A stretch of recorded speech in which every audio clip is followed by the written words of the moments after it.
Hello everyone, সবাই কেমন আছেন? আশা করি সবাই অনেক বেশি ভালো আছেন। আলহামদুলিল্লাহ আমিও অনেক বেশি ভালো আছি। নতুন দিনে নতুন একটি রেসিপি নিয়ে হাজির হলাম। আমি রিমা, ওপেন মাইন্ড। আশা করি আপনারা অনেক এনজয় করে দেখবেন। আমাদের সিলেটি ভাষায় বলে তুষা, আপনাদের বাসায় হচ্ছে সন্দেশ। তো চলুন কথা না বাড়িয়ে মূল রেসিপিতে চলে যাই। এখানে প্রথমে আমি নিয়েছি একটি পাতিল।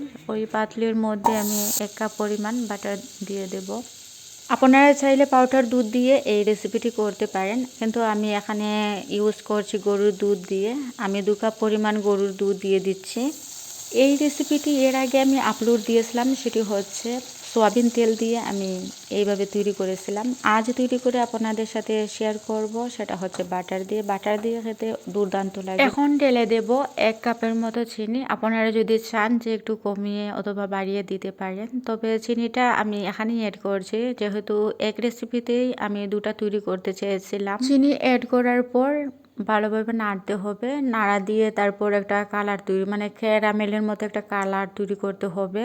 আপনারা যদি চান এখানে লং এলাচি ইউজ করবেন, তেজপাতা, তাহলে এখানে মানে সুন্দর একটা ফ্লেভারের গ্রান আসবে। আমি এখানে তেজপাতা অথবা লং এলাচি কিছু ইউজ করছি না, আমি সাদামাটাভাবে আপনাদের সাথে শেয়ার করছি। এখন ঢেলে দেব ময়দা। আপনারা চাইলে আটা দিয়েও করতে পারেন, কোনো সমস্যা নেই, একই রকম হয়। তো ময়দা ঢেলে দেব। ময়দা ঢেলে দেওয়ার পর সুন্দর একটা মানে ফ্লেভারের গ্রান চলে আসে। অলরেডি এমনিতেই এসেছে সুন্দর একটা ফ্লেভারের গ্রান। ময়দা ঢেলে দেওয়ার পর অনবরত নাড়ার চেষ্টা করবেন। এরকম নাড়তে নাড়তে সুন্দর একটা কালার চলে আসবে, সেটা হচ্ছে মানে চমচমের মতো একটা কালার চলে আসে।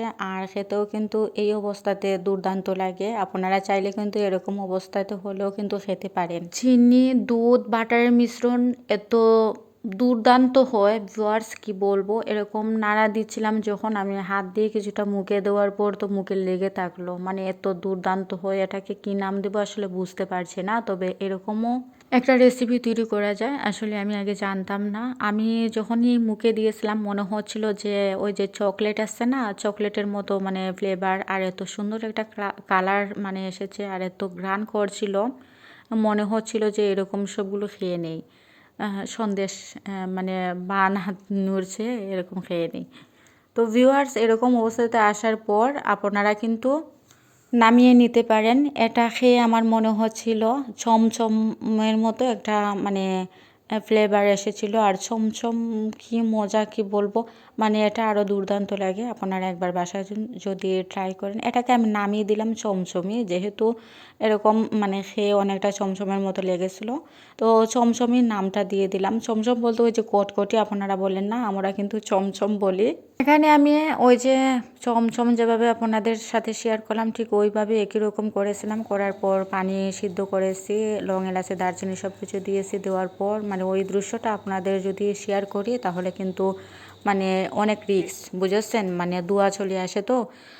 তো ওই যে আমি তারপর ঢেলে দেওয়ার পর এরকম মানে সন্দেশ হয়েছে।